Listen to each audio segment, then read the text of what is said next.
Welcome, everyone, to this second webinar that Leading Thought has produced with Infinite Conferencing. As Patrick said, I'm Liz Alexander, co-founder of Leading Thought, a global consultancy that helps our clients build an unassailable market leadership position that drives revenue and growth. And what I'll share with you today are some ideas for making sure your content doesn't get drowned out in the sea of mediocrity like everyone else's, and how you can ensure your content is intriguing, influential, and impactful by employing one of my favorite C words, curiosity, and bridging what we call the curiosity gap. Now, hopefully that's me that you can see on the left. Since there was a very long bio about me on the registration page, I'm not going to be talking about myself anymore, but I'd like to take this opportunity to thank my friends at Infinite Conferencing who make these webinars so easy to share. I really appreciate Amit, Beth, and Sabrina for being such a joy to work with. And if you want the kind of exposure that we enjoy with these kinds of online events, I highly recommend that you team up with Infinite Conferencing. So another one of my favorite C words is conversations. And an hour is a long time together, so I want this presentation to be as energizing and interactive for you as possible. So we're offering you opportunities to share your thoughts and challenges by responding to the 3 poll questions that will appear at various points. And at the end, there'll be an opportunity for you to ask questions or make comments. But we'd also like you to share what we're discussing by tweeting about what you hear today. And since I don't want that to deflect from your actual experience of this webinar, I've created some special slides with tweetable messages which you can cut and paste into Twitter. So let me just show you an example of one of those. And here it is, including our special hashtag that we'd really like you to include in your tweets. And it's hashtag Contenttoolbox. And you'll also see there my two Twitter IDs, at Lead Thought and at Dr. Liz Alexander. Now, the follow-up email that you'll receive from Infinite Conferencing will contain a time-sensitive link to a short survey. And everyone who completes that survey will receive a complimentary copy of our award-winning book that you can see here, Thought Leadership Tweet, 140 prompts for designing and executing an effective thought leadership campaign. So please look out for that opportunity to share your thoughts with us, and also check out future blog posts on the Leading Thought website where we'll write about the results of that survey. And as an extra incentive for completing the survey, we'll draw one lucky person from the list who will receive free access to our audio series and ebook that you can see here, Thought Leadership That Works. And there's bonus materials that's worth something like $197 in total. But because we want everyone to feel the love, given that it's so close to Valentine's Day, you'll be getting a discount code at the end of this presentation that will get you the entire bundle for just $97. And again, this is a time-sensitive code, so please stay tuned for that at the end and jump on that opportunity while it's available. Okay, so let's talk about content. As Craig Badings, my business partner, shared on our blog recently, there's a major backlash happening. Leading marketing consultant Mark Schaefer wrote a blog post recently talking about content shock, pointing out quite rightly that the time that we all have available to read content is finite, and that while the supply of content is exploding, the demand for it is beginning to flatline. I mean, we're just so overwhelmed by the amount of content that's being pushed on us these days, aren't we? Which probably explains the statistic that Tony Jarrus of Heinz Marketing shared from a recent Serious Decisions conference. Apparently, something like 93% of all content produced and stored on various sales portals goes ignored and unused. 93%. Now, that's a huge waste of time and effort, wouldn't you agree? And I think one of the reasons why so much of the business-focused content isn't making an impact, or pretty much any impression at all, is explained here. So according to this Forrester report, Nurture Thought Leadership to Nurture Your Brand, there's no distinctive, provocative point of view being offered in most of the content that's being pushed out. And when content contains what's largely already obvious or known, there's nothing to be curious about. And curiosity, as I'm about to prove to you, can offer you a big competitive advantage. And just to give you even more proof of how big a problem this is, I recently co-presented a webinar that you can find on the media page of our website, in which Rachel Ainsworth of Source for Consulting shared another stunning statistic. And if you're not familiar, Source is a UK firm that annually evaluates and analyzes, something like 10,000 pieces of thought leadership content put out by global consulting firms every year. Take a look at what they found. And the reason why thought leading is in quotation marks is because there's a lot more thought followership going on than thought leadership with this content. Only 2% of the material that Source assesses offers the target audience a revelatory and challenging viewpoint. So there's very little being shared that piques a target audience interest or inspires them to get in touch with the content provider to find out more. Yet here's what Joel Kurtzman, who originally coined the term thought leadership, considers important: that it deepens conversations with your target audience and has them coming to you for insights that they can't get anywhere else. Now, most organizations and individuals, whether they're looking to be seen as thought leaders or not, send out too many white papers, opinion pieces, blog posts, and newsletters containing content for its own sake. Yet it's the people who are judicious with what they share who are more likely to entice others to sit up and take notice of their content, because they're only asking for attention when it's warranted and when they have something important, meaningful, and different to share. And, that's not confined to aspiring thought leaders. Thought leadership, despite what you might think or gather from what other people write about the topic, isn't relevant to every business, and that's fine. This presentation is not really about how to become a thought leader in any case. It's about how to use curiosity to create impactful content that provokes your target audience to begin a conversation with you. And shortly I'm going to illustrate how you might do that for yourselves by highlighting 4 successful case studies. Now, the previous question, what do you want to have happen, wasn't rhetorical. I really do want to know what you want to have happen and why you produce content, either as an individual consultant or as part of your organization's marketing activities. So perhaps you take a look at these reasons and select the one that you think is most appropriate. And I believe Patrick has just launched that first poll. So is the top reason, the main reason you produce content, is it to generate leads? Because you keep hearing how important it is for brands to be publishers nowadays and share content, so you're doing it because everyone else is? Is it to increase brand awareness or as a way of boosting your reputation among your target market? Is it to stimulate conversations with clients and prospects? Or maybe you don't have any particular reason for creating content, or maybe you've never discussed why you do it and don't know your strategic reason for creating content. So I'll just give you a few more moments, and I will wait to see the results to that in a moment.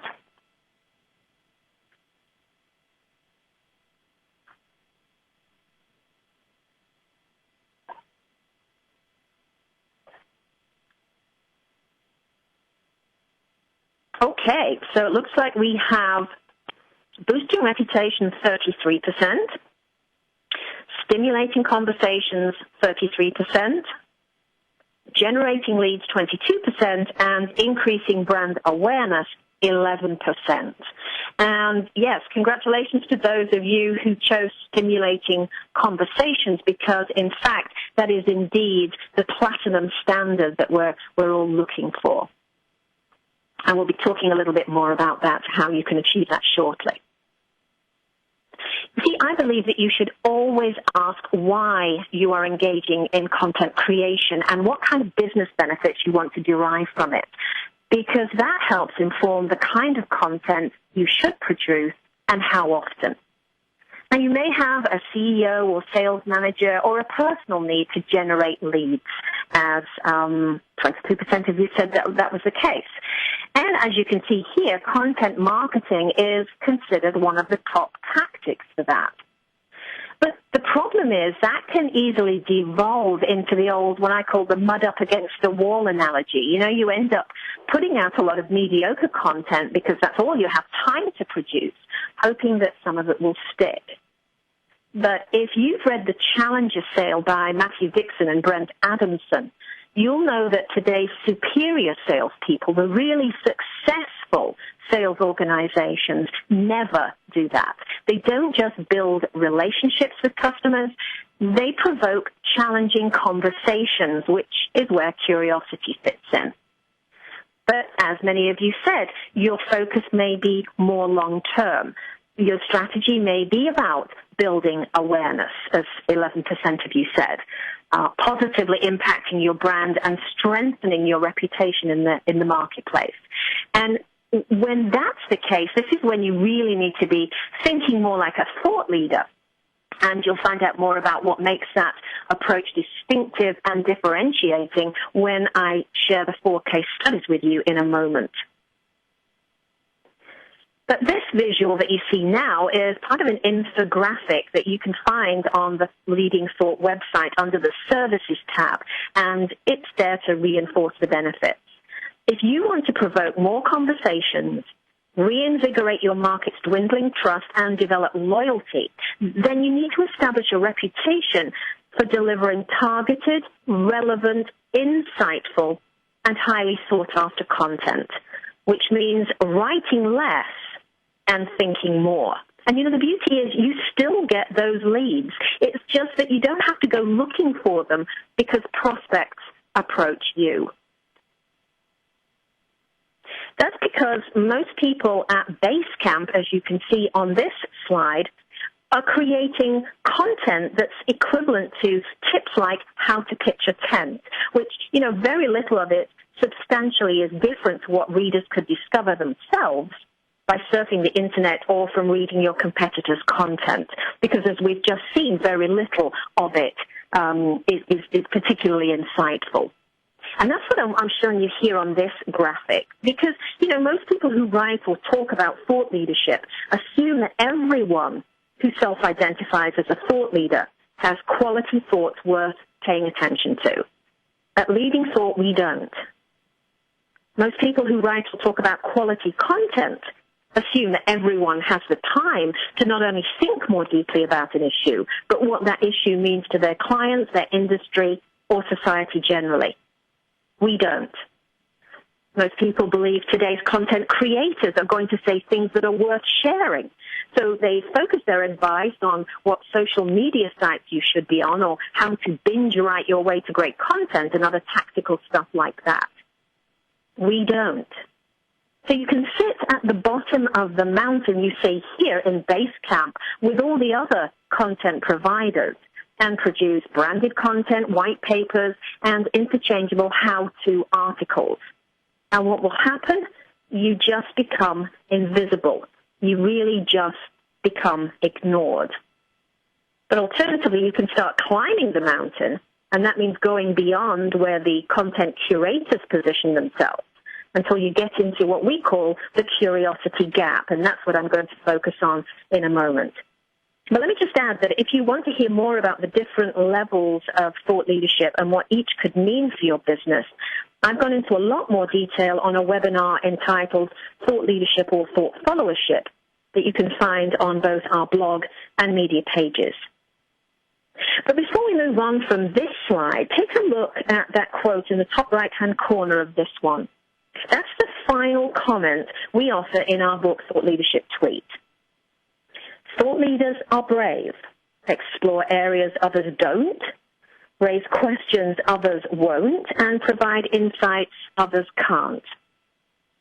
And, someone wrote to me on LinkedIn recently asking how many of us are willing or ready to go first. And it's true that many businesses have cultures that are risk-averse. They're filled with people rewarded for following along and doing what everyone else is doing. But they then miss out on so many opportunities to differentiate themselves. So how do you rise above all that? Well, let's find out. Now, although Mahatma Gandhi is supposed to have uttered the bumper sticker motto, "Be the change you want to see in the world," what he actually said was, "As a man changes his own nature, so does the attitude of the world change towards him. We need not wait to see what others do." And that's in tune with what Steve Jobs said in his Ode to the Crazy Ones. You can quote them, disagree with them, glorify or vilify them. But the only thing you can't do is ignore them, because they change things. They push the human race forward. Haven't you experienced that in your life? I mean, whenever you choose courage and explore areas others don't, raise questions others won't, and strive to provide insights others can't, something magical happens. I mean, the outside world does change. The human race does move forward. And I'll be sharing 4 inspiring examples of that in just a moment. But this involves changing the way you think, not writing yet more superfluous content. So here's the bottom line message I want to share with you today. If you want to intrigue people so that they're compelled to connect and engage and have conversations with you, then first you need to be intrigued and compelled by something. You need to be curious yourself in order to pique the curiosity of others. Or put another way, the curiosity gap is the space between what you already know that makes you an expert and what you're motivated to discover on behalf of others that could cause them to regard you as a thought leader, or at the very least, a content creator worth paying serious attention to. So let's talk more about curiosity and then jump into the 4 examples.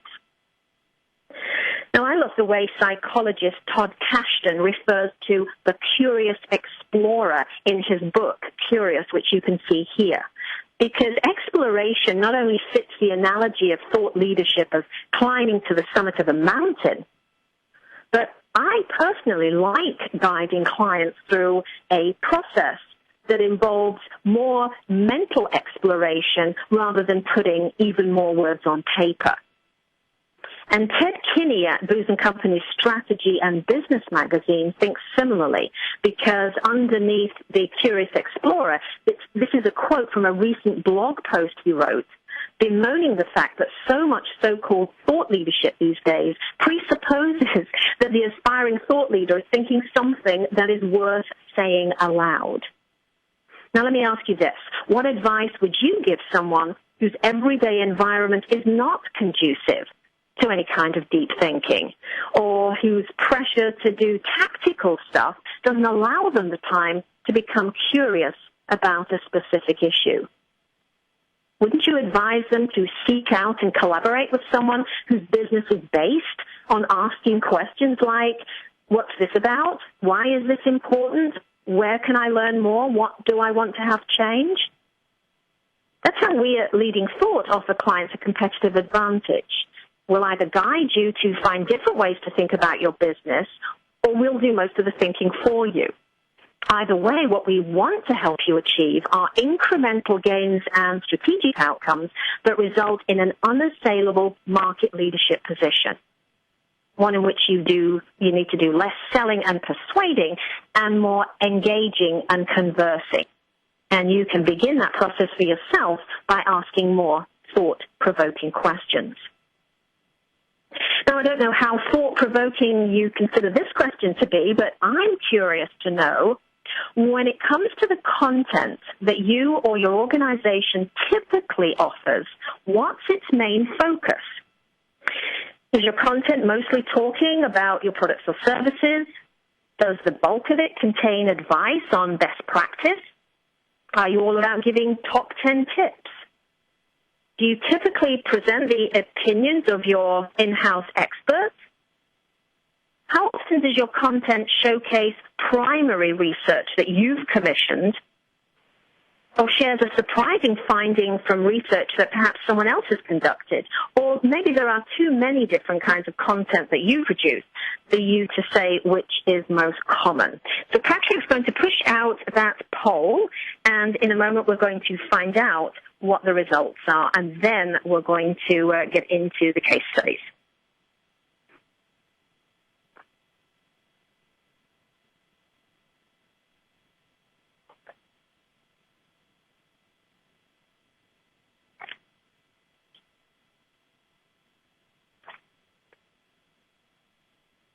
Oh, that's interesting. Okay. So best practices, 11% of you. Top tips, in 10 ways, 22%. In-house expert opinion, 22%. Maybe a surprise finding from third-party research, 22%. And 22% say it varies too much to say. Well, let me share with you some examples of organizations and individuals whose curiosity has resulted in big benefits, and actually go by the platinum standard for all of this, and that's showcasing content based on primary research, because that has a huge benefit. So now we're going to jump into the 4 case studies that I want to share with you. So this first example is UK consulting firm, the Egremont Group. And they're one of the case studies you can find in our audio series and ebook, Thought Leadership That Works, 5 Global Case Studies. And even if you don't win access to this for free by completing the survey, you can get it for a discounted price using the code you'll be given at the end of the presentation. Now, wouldn't you agree that human beings are naturally curious about the future? And that's as true for business as it is in our personal lives. I mean, who doesn't see the business benefit of being able to anticipate what's going to affect us 1, 3, 5, or 10 years down the line? So Egremont modeled that particular curiosity factor by asking, what will the head office of the future be like? And what you can see here is a graphic we produced to illustrate Egremont's process, as detailed in the audio series and ebook I just mentioned. But let me share some of those details with you now. Because what Egremont did was to take a strategic approach to this project. They knew at the outset why this was an important question to answer for their business, not just for clients and prospects. I mean, they'd already made a name for themselves in the change management space. Now they wanted to be known for their work on organizational design. So they needed to inspire conversations related to organizational design or an issue attached to that would help attract a new client base. And first, of course, they needed to specify their target audience. I mean, that's marketing 101, isn't it? But sometimes we overlook the fact that we could more easily engage and attract that audience by collaborating with a third-party influencer. And by that, I mean a person or organization that is already having conversations with the people you want to reach, which is why Egremont contacted HR's leading industry magazine in the UK, because it was being read and was trusted by the very HR professionals they wanted to intrigue, influence, and impact with this question around the head office of the future.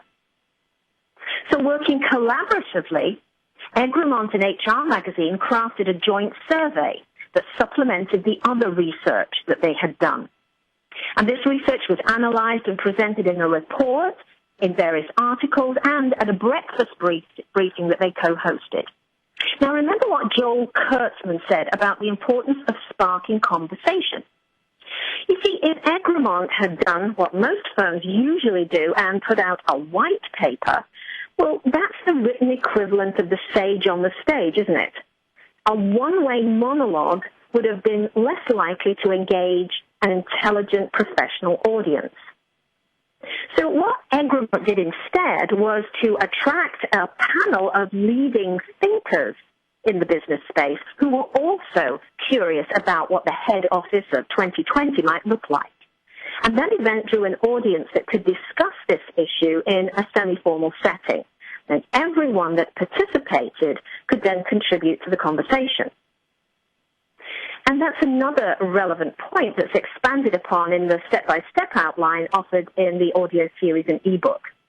Because Egremont was smart in using the storytelling principles I spoke about in the last webinar I recorded with Infinite Conferencing. By avoiding the typical boring white paper structure, Egremont produced a meaty, highly engaging report and several articles that were much more interesting and impactful. Now, that's all fine and dandy, you might think, but what were the bottom line benefits of this initiative? And again, you can hear what Egremont told us in the audio series, Thought Leadership That Works.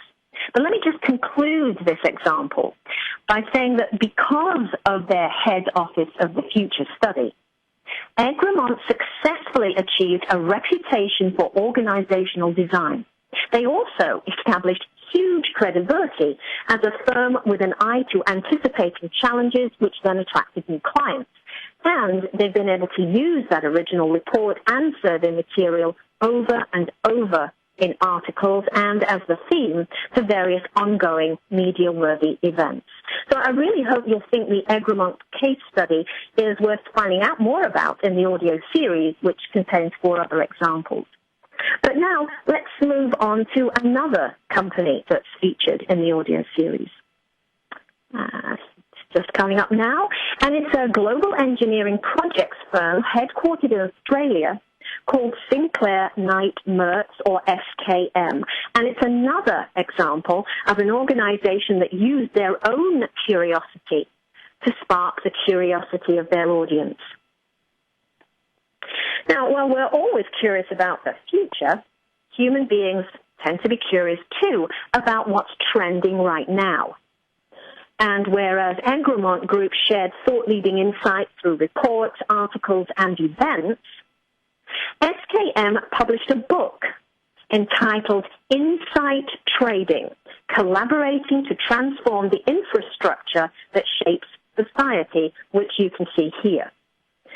I think Insight Trading is such a great title for a book, don't you agree? It's close to the phrase insider trading that we're already familiar with, but it's about trading insights. And that makes you want to open up the book and find out what they mean by that. So I highly recommend anyone to check out this book, even if sustainability isn't a topic you would normally be that interested in, because SKM has done a spectacular job with the production values on this book. I mean, it really is a terrific example of the kind of book an organization can produce when they set their standards high. And as it happens, trading insights is something that SKM has long been known for, thanks to their group marketing manager, Dale Bryce, who we interviewed for the audio series. And Dale is a leading proponent of using the insights the firm shares with its clients as what he calls a social lubricant for engagement. This case study also illustrates a point that my business partner, Craig, and I like to share with clients, that before you begin crafting content, you need to think about what you want to be known for and the kinds of conversations that you want to have, which is why we produce this chart that you can find on an infographic on our website. Because what SKM chose to do with their book is similar to what brands like Patagonia have done with their anti-consumerism initiative, Wornwear. See, we consider Patagonia and SKM to be thought-leading visionaries because they're not banging on about their products and services in every piece of content. Their thought leadership focuses on values and the broader possibilities for living that they want us to think about at a societal level. Indeed, I mean, let's think about Patagonia's worn wear for a moment. It's a bold, courageous push against the feeding frenzy that days like Black Friday in the U.S. represent.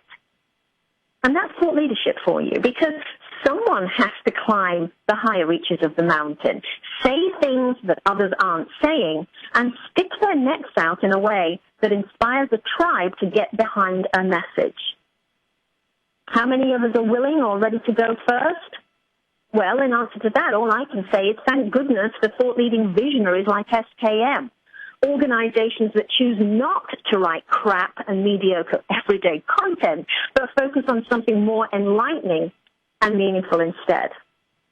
And, you know, such deep thinking and high-mindedness absolutely relates to the bottom line. Because when I asked Dale Bryce what impact their book is having, he told me this. Sending out copies of the book has already created many opportunities for client engagement, with the authors visiting senior executives across Australia, Chile, Peru, and Malaysia. They got meetings with key C-suite clients that many people would kill for, and they are winning work as a result of these conversations, a classic piece of thought leadership in process. And if you want to hear more about SKM's approach to thought leadership, there's a wealth of additional information in the audio series, and I've just written an article about them and another company that you can find on our blog. But now let's move on to example number 3. Have you ever heard the term super synthesizers or read Franz Johansson's book, The Medici Effect, about the intersection of things that few people would ever think of connecting? Have you ever wondered what it takes to see things that most people never see? Don't we tend to be curious about people who don't just anticipate trends or lead an existing trend, but who are responsible for making the connections that bring completely new concepts into our business vocabulary? Well, let me introduce you to one of those people, the CEO and co-founder of Human Synergistics International, Dr. Robert Cook. You know, we talk about organizational culture as if this is something we've always accepted, a term that has always had meaning in the context of business. But back in the 1980s, the words culture and organization weren't used in a single sentence, because as far as most people were concerned, culture was seen as only relevant to the work of anthropologists and social psychologists. But Dr. Cook, who had long been a fan of Edward de Bono's classic book, Lateral Thinking, began practicing many of those concepts he was reading about. That and the research he was conducting in organizations led him to develop a tool called the Organizational Culture Inventory, or OCI. And if you work in HR or training, you may know that the OCI is the most widely used and thoroughly researched tool for measuring organizational culture in the world. So when we were asked to help HSI create content for a series of microsites that they'll be launching shortly, I wanted to ask Dr. Cook the kinds of questions that I believe other curious people would be interested in. So instead of giving the usual laundry list of his accomplishments on the About Us page, Dr. Cook allowed me to interview him, and the result is a fascinating insight into how the man behind this invaluable business tool actually thinks. Now, this made the About Us page much more compelling and interesting than most, not least because it focused on the human being behind Human Synergistics. And in addition to that, you might also want to take a look at what we've done at Leading Thought with our About Us page, too. It's very, very different. And I think this is an important lesson for us all when it comes to creating impactful content. Because we tend to be insanely curious about highly successful, accomplished people. This third curiosity factor lies behind the human interest stories we all find so compelling. So instead of producing articles and web content put out by some faceless brand or business, think about leveraging that human instinct for curiosity, by giving your content a face, a name, and a story. And speaking of our curiosity about great achievement, have you ever wondered how someone gets to be on the lists like the Forbes Top 50 or attracts 218,000 Twitter followers and has people hanging on their every word?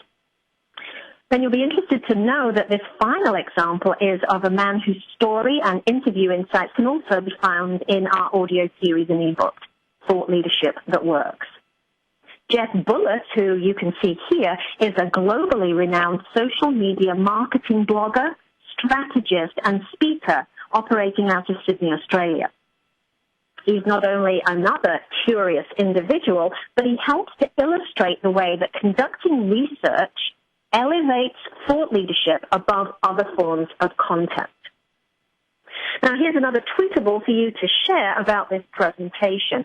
And it's a quote from the interview that Craig had with Jeff last year when we were creating our audio series. What's remarkable about Jeff is that in the space of 4 years, he has amassed a following of over 4 million visitors to his blog. Now, like all true thought leaders, it's his audience that defines him as having earned that accolade. And Jeff achieved that status because of his personal passion and curiosity for all things social media. Jeff's curiosity caused him to develop fresh insights about the way marketing, social media, and technology converge. And those insights are research-backed, because that's how true thought leaders differentiate themselves from everyday content marketers. I mean, it was interesting to note, for example, in that last poll, that nobody said that they had done any primary research themselves. And our audio series goes into this in much more detail, but essentially what Jeff does is to explore what other experts are doing, to analyze written research about his core topics, and then he adds a vital strategic ingredient. Every time Jeff posts a new blog, he tracks the responses. He watches how his audience reacts to what he puts out and continues to refine that content in line with what his audience considers to be relevant and meaningful. All the thought leaders we know and work with want their content to stimulate conversations. It's not about pushing out expert opinion and ignoring the market's reaction. It's about collaborating with your target audience so that both sides remain curious, engaged, and motivated. And this is really a win-win for Jeff and his market, because by continuing to refine his material so that it's even more relevant, Jeff makes his content highly shareable. Now, don't we all want to look smart? Of course we do. And one way we can do that these days is by sharing material that others might have missed, but we feel sure that they would want to know about. And Jeff is definitely one of those people with a feel for the beat of the street.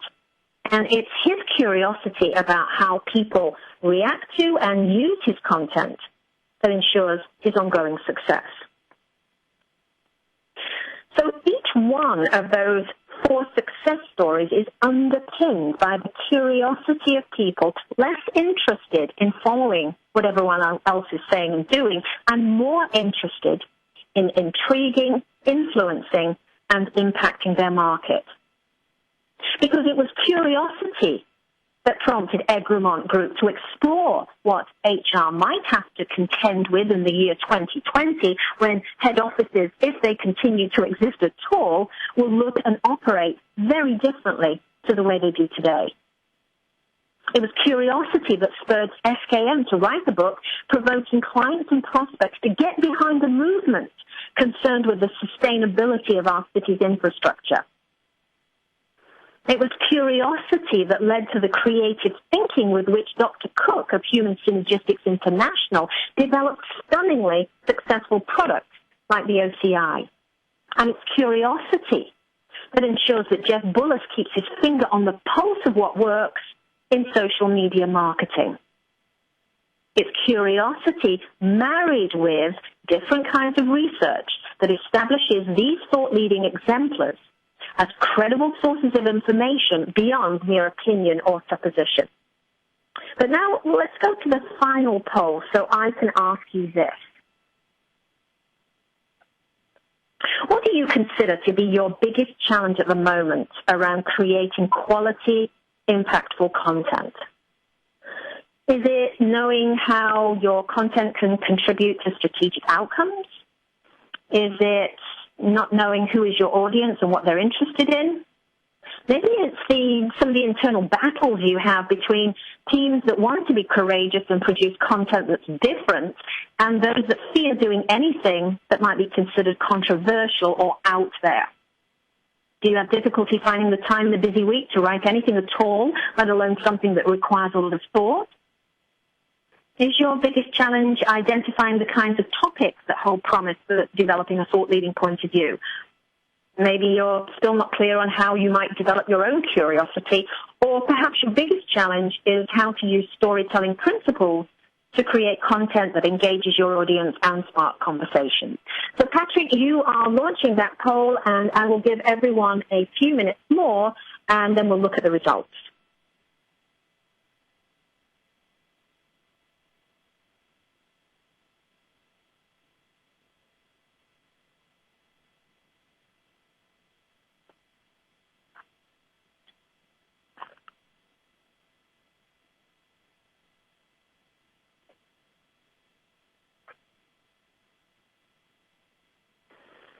And so here we are. Okay, so it looks like, from what you say, that your biggest challenge at the moment around creating quality, impactful content, this is really interesting, is 93% it's knowing who your audience is. 3% say determining the strategic impact, 1% quality versus quantity, 2% say developing your own curiosity, and 1% say creating content for conversation. Yeah, I mean, that's absolutely crucial, isn't it? I mean, if 93% of you are saying we don't know who our audience is and what they're interested in the first place, then you can forget pretty much, everything else. So here's the good news. You see, you can address every one of these challenges, and especially the major one that you have around your audience, when you read our book, Thought Leadership Tweet, and respond to the 140 tweet-sized prompts that we've compiled for you. And what you can see on this slide are just 3 examples of the kinds of questions we provoke you to think about. And remember, you'll get a free copy of that book just by completing the survey highlighted in the follow-up email that you'll receive shortly from Infinite Conferencing. All I'd say is just don't take too long about whether or not you've time to do the survey because the link is time-sensitive, so I recommend you jump on it straight away. And I'd also be grateful if, once you've read the book, you would write a review on Amazon, because that's one of the best ways we know of finding out how helpful the book is to our target audience and what kinds of things you're interested in. So we can cover those challenges in the next book that we write. So please contribute your thoughts there too. Here's a challenge we haven't talked about yet. The brain's default is to help keep you safe, and for hundreds of thousands of years, that's been a sensible strategy. I mean, for the longest time, it was wise to stay hidden within the group, to not draw attention to yourself, and to follow on everyone else. That's kind of safety in numbers, right? But now we no longer have to worry about coming face-to-face with wild animals or keep out of the way of mercurial rulers who might want to chop our heads off. That is, of course, unless that's the way you see your senior management. But it's easy to forget that our natural desire to follow the herd is no longer a success strategy in the information age. And, it always dismays me that so many people prefer to stay on the sidelines and play it safe when they've got a potential to contribute something important and unique. And, it's not that scary to be different, even controversial and challenging. That is one way you really do get to know what your target audience, or who your target audience is and what they're interested in. And there are huge competitive benefits to standing above the base camp crowd, as I hope the 4th case study that I've just shared with you have shown. But what you're looking at here is the logo for the slow content movement, because we like to think of Leading Thought as not just a business, but a tribal hub. Now, we want to inspire you to share fewer but more thoughtful, research-backed, insightful points of view that benefit your business and the market you want to influence and impact, and actually help you find ways of identifying who that target audience is in the first place, so that you are offering influential, impactful, and relevant content. So I wonder how many of you will choose to be one of the courageous few who joins the slow content movement. Well, I'm coming to the close, and I've been talking, now, over 3/4 of an hour now. I'm coming to the close of what I wanted to share with you today, and here are some more #Contenttoolbox tips that you can share on Twitter. But I'm going to jump ahead now so that we can get to the Q&A session, but I will show the slide again during that conversation. Because I just want to finish up this presentation by giving you what I promised earlier. I've already talked about the fact that each of you will receive a free e-copy of our book by completing the short survey mentioned in the follow-up email you'll receive shortly. But in that middle column, you can see the discount code, MyValentine, that will enable you to access our audio series and books bundle for $100 off, but only until midnight on Valentine's Day. All you have to do is go to the web address I'll show you in a moment and click on the Courses tab at the top of the home page. And there you'll find more details about the Thought Leadership That Works audio series and books bundle and how to secure that for your organization. And if you happen to be the person chosen to receive the bundle for free and you've already made your purchase, we will, of course, refund you. And finally, before we get to the Q&A session, we'd love it if you would continue the conversation with us. And here are all the ways that you can do that. My business partner, Craig Badings, that you can see there, covers our Australian and South African markets. And I'm the one heading up the US, UK, and India. We're available to speak at conferences and other events. You can commission us for many kinds of consulting projects concerned with idea generation, identifying your target audience, thought leadership, business storytelling, and pretty much anything to do with creating impactful, strategically valuable content. So even if you're not sure how you might engage with us, let's have a conversation to see what possibilities we can discover together. So that's all I have to share with you for the moment. I believe we have had a number of questions come in, so I'm going to hand back to Patrick so that we can get the Q&A session rolling, and I will go back to the slide with the tweet tips.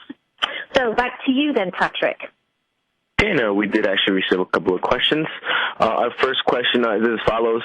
Our marketing department wants to initiate a bold thought leadership campaign along the lines you suggested, but we keep getting held up by our more cautionary, risk-averse senior management, especially the CFO and CEO. What can we do to overcome this tendency in our decision-makers to be thought followers rather than thought leaders? Oh, wow, I love that question. What a great question. And as you know, that tied in with one of our poll questions as well. This is often a common problem where marketing wants to be so much more sort of revelatory, if you like, and senior management wants to hold back.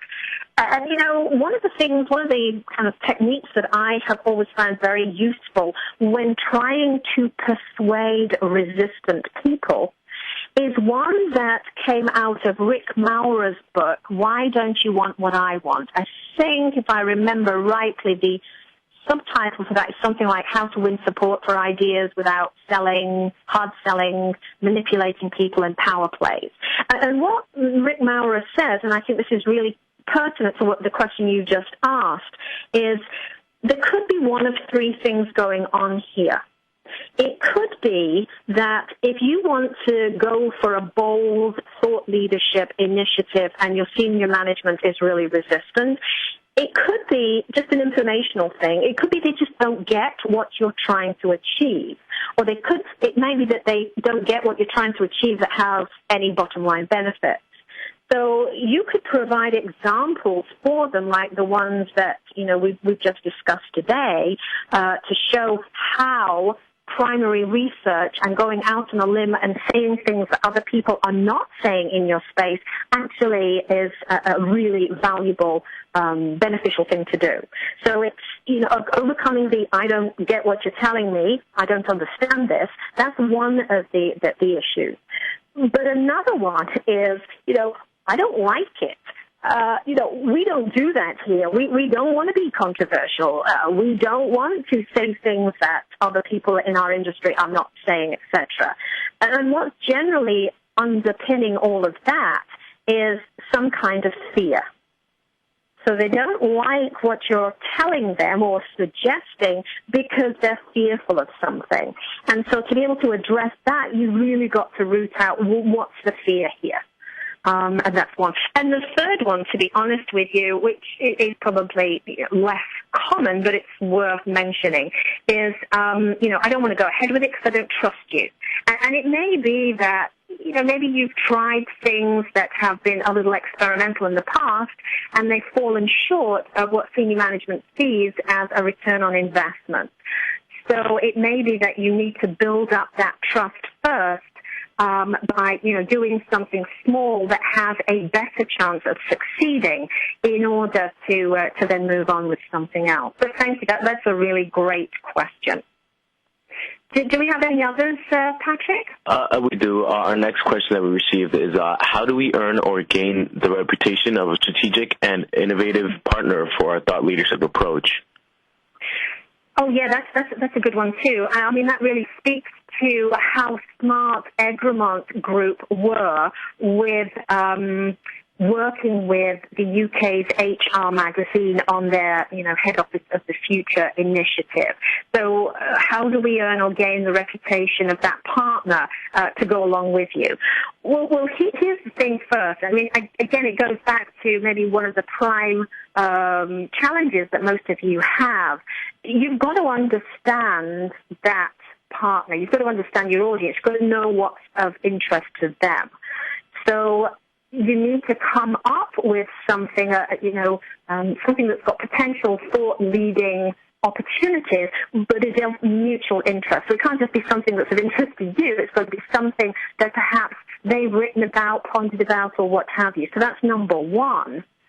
And then I think really engaging or suggesting that together you engage in some primary research is a great way of showing that you are taking a different approach to this than a lot of other people. I mean, let me just give you an example. So I'm talking to Sabrina and Beth and Amit at Infinite about this webinar.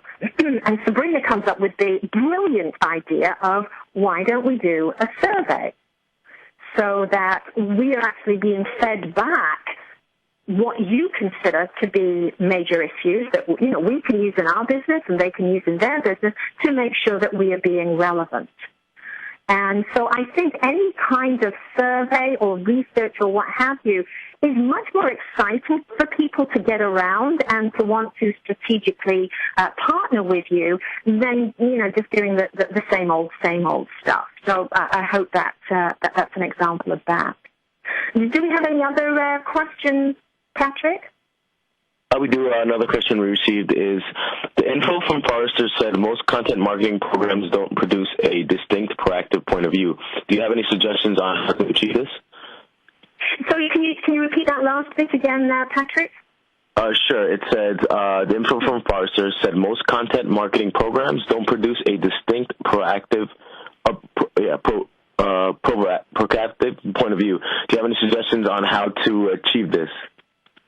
Yes, absolutely. You might want to go and look at a blog post that I just put up called The C Word, and it's about conversations that both SKM and Tellabs have had with their market. What's really interesting, I love the Tellabs story, and I tell it frequently, because they commissioned, again, some primary research. Now, I'm not quite sure what the question was, that they found out something that nobody else was saying. It was a report called The End of Profitability, and it was basically saying that the global telecommunications services providers, with whom, which is a Tellabs kind of audience, if you like, they were in for a shock coming up soon. And only by reading that report and seeing what was in that report were they able to then, make some strategic changes. So, that was distinctive because nobody else in the industry in Tellabs space was saying the same thing. They were all saying, the future is rosy. You're going to keep making money hand over fist. But the research that Tellabs commissioned basically said, well, actually, no, that's not going to happen at all. There is going to be a capacity crunch by 2017 because of a $9.2 billion shortfall in backhaul investment. So as I say, that was very, very distinctive and also somewhat provocative. And as I said, my article covers how Tellabs has been incredibly smart at putting out reports and getting involved with other events around that research that really distinguishes them and differentiates them from the rest of their market. Do we have any other questions? I know we've only got another couple of minutes, Patrick. So, we do. Any other questions? Our next question was, could you please provide examples on how to deepen conversations from a business thought leadership perspective? Sorry, can you say that just a little more slowly, Patrick? Sure. Could you please provide examples on how to deepen conversations from a business thought leadership perspective? Yeah, so let's take SKM again. What I love about what Dale Bryce does is they will go to their in-house experts and they'll say, what have you got that's new, that's interesting, that's, a little bit different from what everybody else is doing. And then they'll produce a report that they will give to their sales and marketing teams, who then go individually to a client. They're not interested in blanketing people with one report that, is like a cookie cutter, one size fits all. They'll say, we've specifically targeted, this piece of research, this report, to you, because we want to have a conversation with you. And what Dale told me, which I think is absolutely stunning, is by doing that, by generously saying, here's something that we want to give you for free, that we've discovered that we think is going to be really interesting and useful for your business, they get to hear things from the clients that they would never normally have heard about. And the beauty of that is it means that SKM can be even more relevant to those clients. So that's it. I think one of the things about, if you want a deep conversation, it's hard for me to have a deep conversation with any one of you because, there's hundreds and hundreds of people on this. But if I was having a conversation with just one of you, I would want to make sure that what I am talking about and offering you is directly relevant to issues that you're concerned about. That's the way to deepen conversations. I hope that helps. Okay, and actually, we do have one more question if you do have time for it. Let's do one more. And if you could say them slowly, Patrick, for some reason I'm not able to refresh the questions, so I'm not able to see them on the screen. Sure. So our last question is, once you've piqued intrigue, how do you maximize impact? Well, that's one of those how long is a piece of string questions. It really all depends on what it is what impact you want to achieve. So that's the kind of thing that, I could give a blanket off-the-cuff response to, but it would be much more meaningful for me to respond to that if I knew what specific impact you want. It goes back to what I was saying before, that, thought leadership needs to be strategic, and you need to have a strategic focus. What is it I want my thought leadership to do?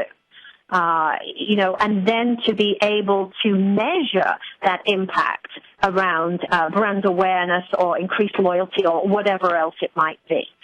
So there are any number of impacts. It all depends on what it is you want and how well you've set it up so that you can actually measure that impact and show although it's never a cause and effect relationship, you can show some correlation between putting out really meaningful content and having that directly relate to business benefits.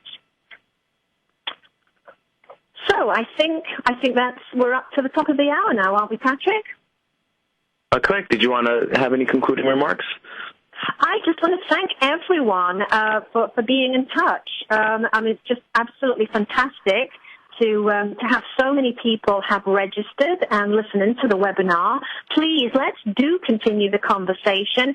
Connect with us, comment on our blog site. We always like to do blog posts that, cover case studies. So if you've got an interesting challenge, then maybe we can talk about that. But thank you, everyone for this, and thank you also to Infinite for making everything so easy.